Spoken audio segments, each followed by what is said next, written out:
बिस्मिल्लाहिर्रहमानिर्रहीम। अस्सलाम वालेकुम। वकास अहमद बेग आईटीवी की एक नई वीडियो के साथ आपकी खिदमत पे हाजिर है।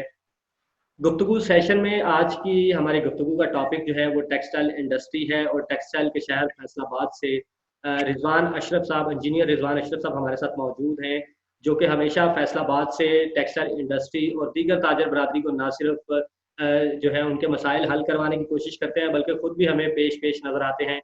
रिजवान अशरफ साहब, अस्सलाम वालेकुम, कैसे मिजाज है आपके? अल्हम्दुलिल्लाह जी, वालेकुम सलाम। इस दुआ के साथ कि अल्लाह ताला हम सबको, हमारे अहले खाना को अपनी हिफाजत में रखे और जो मामलात इस वक्त चल रहे हैं उसमें हम सब दोस्तों को अल्लाह ताला आफियत दे और हम खुद भी मोहतात रहें कि अल्लाह ताला हमें इस वबा से महफूज रखे। आमीन जी। रिजवान भाई, इस सारी चीज़ के साथ जो मौजूदा सूरत हाल चल रही है, ये तो हर हर फर्द के इल्म में है कि पहले पाकिस्तान में ही जो है वो कुछ लोगों ने कहा कि कोरोना सिर्फ एक ड्रामा है, लेकिन अब चूंकि फैसलाबाद के अंदर भी फैसलाबाद 12वें नंबर से तीसरे नंबर पे आ चुका है कोरोना के हवाले से। तो क्या समझते हैं कि आपकी जो टेक्सटाइल इंडस्ट्री 7 दिन की बंदिश के बाद जब चलाई गई है, तो उस पर अब जो है वो एसओपीज पे अमल दरामद हो रहा है? बिल्कुल। चूंकि बड़ा पहले आपने बिल्कुल सही कहा कि एक मिथ थी कि जी ये सारी कोई बैरूनी साजिश है। किसी ने इसे यहूदियों की साजिश कहा, किसी ने इसने चाइना की साजिश कहा। लेकिन अनफॉर्चुनेटली देखें, मैं खुद समझता हूँ कि एक चीज पे अगर स्टेट ने स्टैंस ले लिया है, अगर स्टेट कहती है कि नहीं ये वबा है जी। और आपने इसके साथ इस तरह एहतियात बरतनी है, और जो स्टेट हमें जो गाइडलाइन देती है हमें उसकी कंप्लायंस करना इंतहाई जरूरी है। और हमने देखा कि जब हमने कंप्लायंस नहीं की और इसे बिल्कुल एक सतही तौर पर यही समझते रहे कि ये कोई साजिश का कोई लोगों के अंदर था कि जी ये साजिश का आंसर है, तो उसके जो नताइज हैं वो आज खुदा न खास्ता जो अमवात हो रही हैं। और अपने करीबी फैमिलीज में पहले तो ये था कि हम एक दूसरे से पूछते थे कि यार आप किसी को जानते हैं जिसे कोरोना हुआ है। तो बिल्कुल। आज हम ये जब सुबह उठते हैं तो अल्लाह ताला से दुआ में होते हैं कि यार कोई ऐसा मैसेज ना हो कि किसी करीबी अजीज की, किसी रिश्तेदार की कोई ऐसी मौत ना हो गई हो कोरोना की वजह से। तो अब ये मुसलमा हकीकत बन के सामने आ गया है। आप देख रहे हैं कि रोज आपको खुदा ना खास्ता ऐसी न्यूज आती हैं कि जी फलां फैमिली में और फलां बंदा इस दुनिया जहान फानी से रुखसत कर गया है। तो अगर हम इसकी कंप्लायंस स्टेट के जो जो भी एसओपीज हैं डे वन से करते तो शायद हमें इतने मुश्किल हालात दरपेश ना होते और हम तेजी से यानी दुनिया के उस नंबर्स में शामिल होते जा रहे हैं जहां पे इस वक्त मामलात जो हैं वो यानी पाकिस्तान में जी। पेशेंट्स भी बढ़ते जा रहे हैं और अमवात भी बढ़ती जा रही हैं। तो हम तो अपनी बिल्कुल। इंडस्ट्री में पूरी कोशिश कर रहे हैं कि वो कंप्लायंस की जाए उन एसओपीज की जो कि गवर्नमेंट हमें जो गाइडलाइन देती है। अच्छा रिजवान भाई, इसमें ये बताइएगा कि जैसे अभी हमने ये बात तो कर ली कि लोग जो हैं वो दोहरे मेयार पे थे, पहले ये कह रहे थे कि ये सब एक ड्रामा है, लेकिन अब चूंकि सोशल मीडिया का दौर है, शुरू से लेके अब तक जो है इस वबा के फैलने के बाद से अभी तक डॉक्टर्स पे मुसलसल ये इल्ज़ाम लग रहे हैं जी कि कोरोना कुछ नहीं है, और डॉक्टर दानिस्ता तौर पे जो है वो लोगों को खुदा ना खासा मार रहे हैं। उसी तरह आप गुज़िश्ता चंद रोज़ से, जब से ईद के बाद इस वबा ने सर उठाया है, तो खासकर सोशल मीडिया जो है वो ताजर बरादरी पे खासा बरहम नजर आता है, जिनका ये कहना है कि ताजरों की और टेक्सटाइल इंडस्ट्री मालकान की ये जिद थी कि मिलें और मार्केटें खोली जाएं, और उसके बाद इस वबा में इजाफा हुआ है। इस हवाले से क्या कहेंगे हम? ये देखें, अभी अगर हम प्राइम मिनिस्टर का स्टैंड देखते हैं, सोशल मीडिया को एक तरफ रखते हैं अगर हम, जी। तो वो आज भी जो हमारे वजीर आजम हैं वो ये बात कर रहे हैं कि जी लॉकडाउन, अशराफिया जो है वो लॉकडाउन चाहती है। तो बिल्कुल। अशराफिया तो फिर वही कम्युनिटी है जिसका आप जिक्र कर रहे हैं। जी। अगर प्राइम मिनिस्टर का ये स्टैंड है कि जी अशराफिया लॉकडाउन चाहती है और हम मुतहम्मिल नहीं है लॉकडाउन के, तो फिर ये तो एक पूरी गवर्नमेंट का स्टैंड समझ आ रहा है। जी। जहां तक ये बात है कि जी हम लोगों ने कहा कि जी ये लॉकडाउन खोला जाए और हमारे कारोबार जो वो चलने चाहिए, अ, बहुत ज्यादा ये एक $1 मिलियन क्वेश्चन है। मैं समझता हूँ कि सबसे पहले तो हम लोग एडमिट नहीं कर पा रहे थे कि जी कोरोना कोई ऐसी वबा है या एपिडेमिक है। बिल्कुल। अब जब हमने उसको मान लिया है, अब we have to continue with corona, यानी हमने उसके साथ रहना डेफिनेटली। कैसे, और कैसे हमने अपनी इकोनॉमी को भी ड्राइव करना है और लोगों की सेहत का भी ख्याल रखना है। जी इसमें सबसे जो प्राइमरी रोल है वो गवर्नमेंट का है।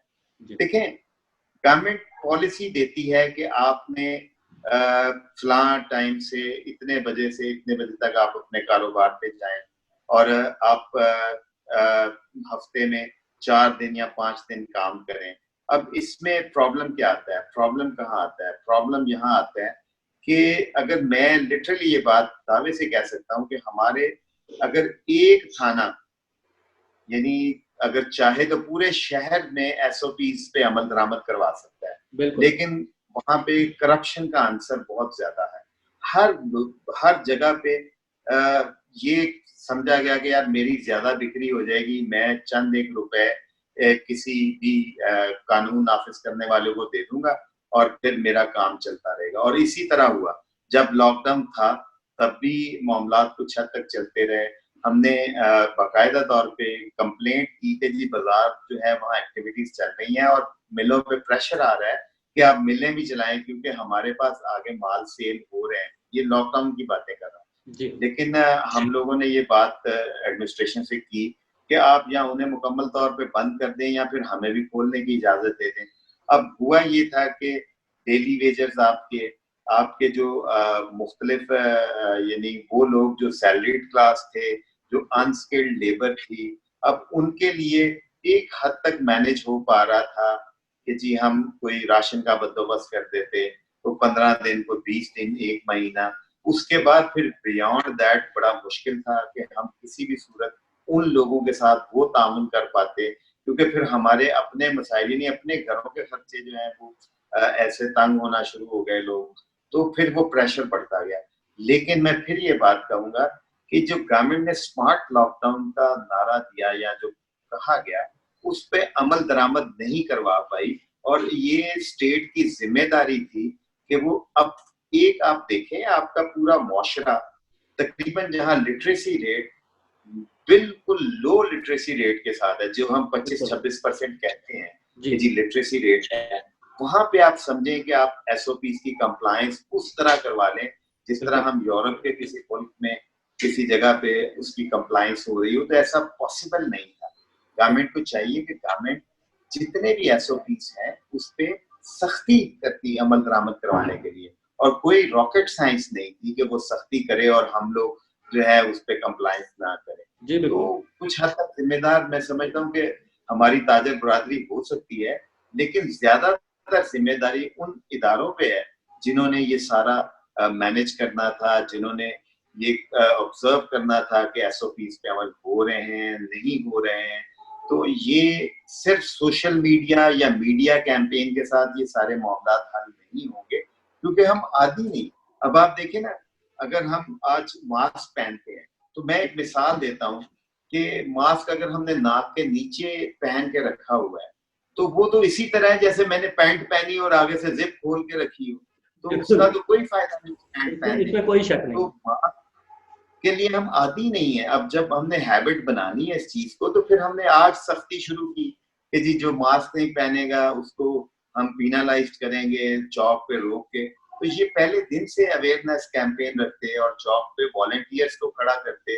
अब हमारे पास बेशुमार वॉलंटियर्स हैं, आप वॉलंटियर्स को खड़ा करते कि नहीं भाई मास्क के बगैर नहीं है, नहीं तो ये जुर्माना है, ये सजा है। तो अच्छा बिल्कुल अब रिजवान भाई, ये आपकी बात जो है वो भी काबिले गौर है। लेकिन फिर सवाल इसमें एक और पैदा हो जाता है कि जिस तरह आपने बात की मजदूरों के राशन की और डेली वेजेस मजदूरों के हवाले से, तो इसमें देखिए फैसलाबाद टेक्सटाइल इंडस्ट्री थी और यहाँ पे ज़रूरत इस अमर की थी कि तमाम मजदूरों को इस मुश्किल वक्त में जो है वो रोजगार पे बरकरार रखा जाता। लेकिन हमने देखा कि बहुत सी इंडस्ट्री, खा वो छोटी इंडस्ट्री हो फैसलाबाद की या बड़ी इंडस्ट्री, वहां से सैकड़ों की तादाद में मजदूरों को बेरोजगार किया गया। जबकि इस हवाले से बाकायदा कानून भी मौजूद है कि किसी भी इमरजेंसी सिचुएशन में आप किसी मजदूर को जो है जबरी तौर पे रुखसत नहीं कर सकते। तो इस पे आपने मजदूरों के हक में कोई आवाज बुलंद की? देखिए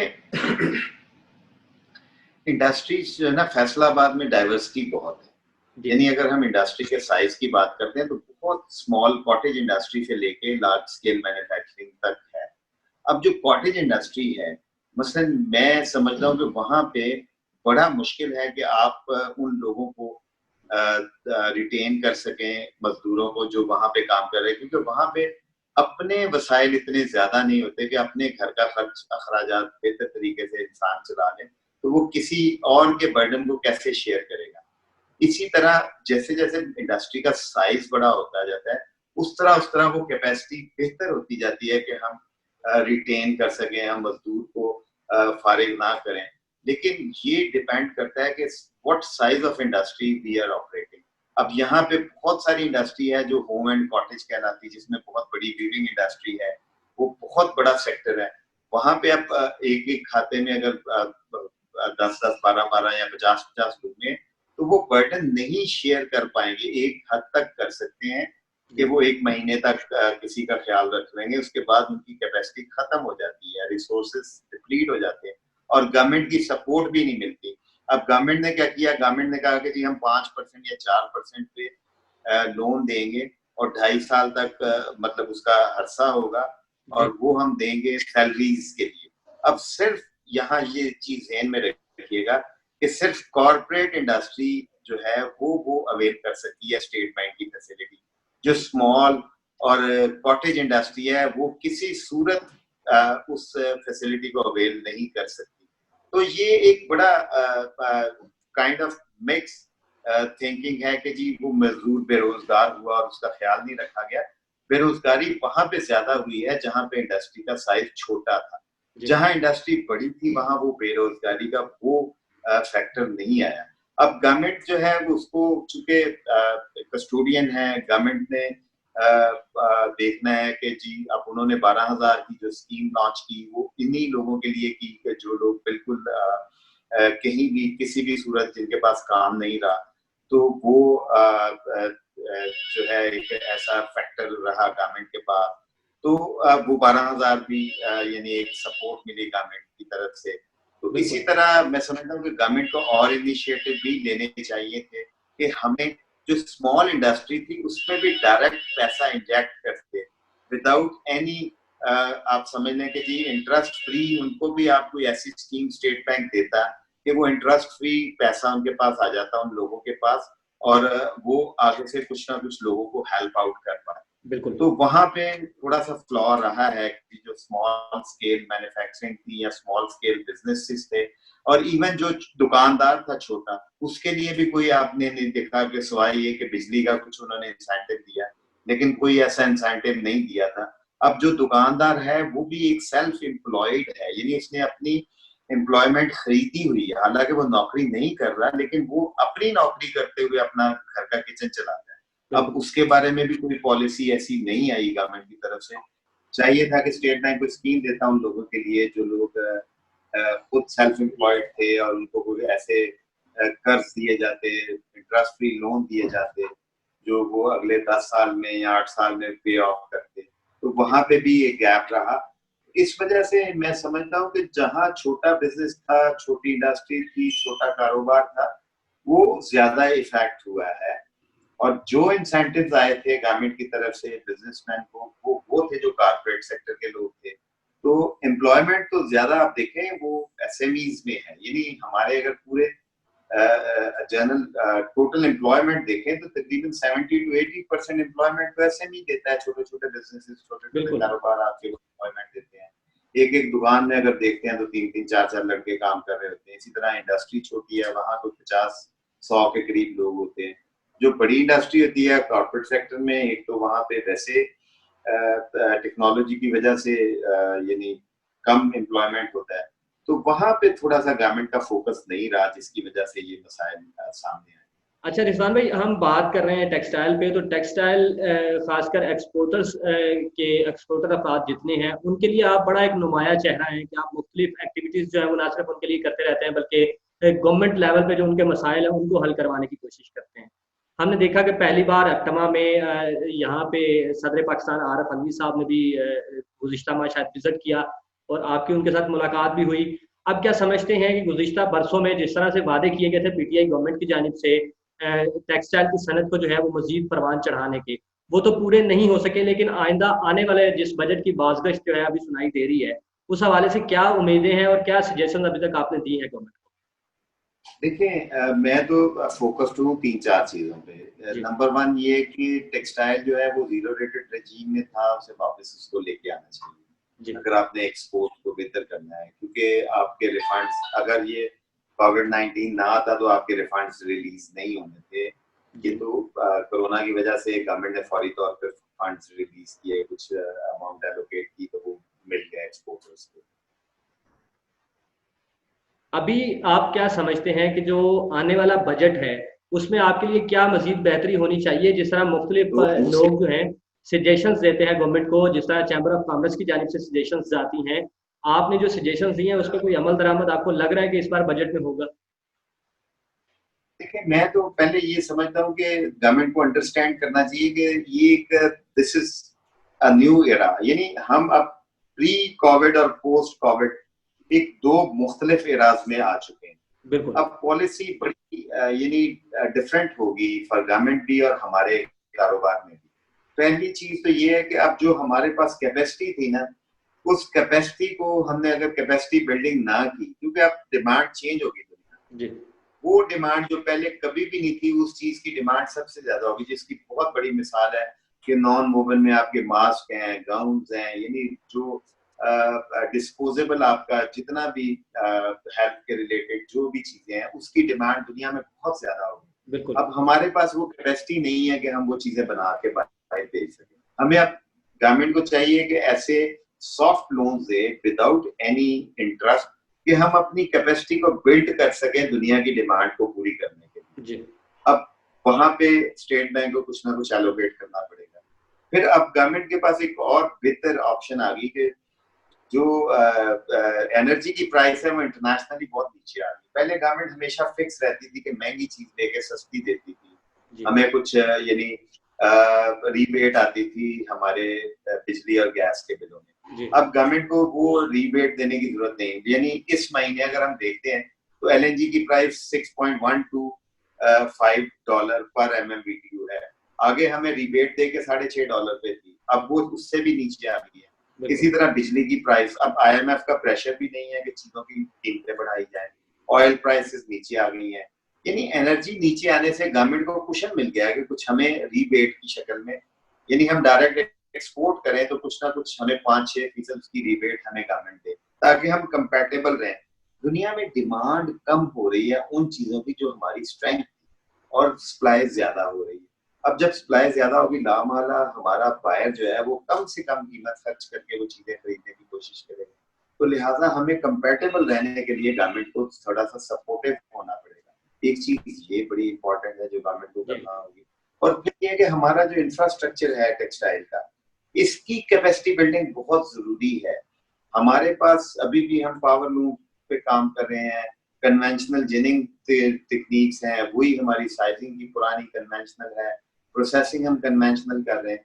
तो ये सारी चीजों को कुछ ना कुछ रिप्लेसमेंट पॉलिसी के तहत गवर्नमेंट को कोई ऐसे सॉफ्ट लोन्स इंट्रोड्यूस करवाने चाहिए अच्छा कि हम रिजवान भाई, ग्रेजुअली एट द एंड अपने हम अब अगर इख्तिताम की तरफ जाएं तो सिर्फ आखिरी बात मैं ये पूछना चाहूँगा, क्या आपको अब मौजूदा सूरत हाल को देखते हुए और मौजूदा गवर्नमेंट की पॉलिसियों को देखते हुए ये लग रहा है कि आने वाले साल जो हैं या आने वाला वक्त जो है, ये कोरोना वबा से निमटने के बाद का जो अरसा होगा, ये फैसलाबाद टेक्सटाइल इंडस्ट्री में एक बार दोबारा से वो जान डाल देगा जो शुरुआती दौर में फैसलाबाद इंडस्ट्री में रही?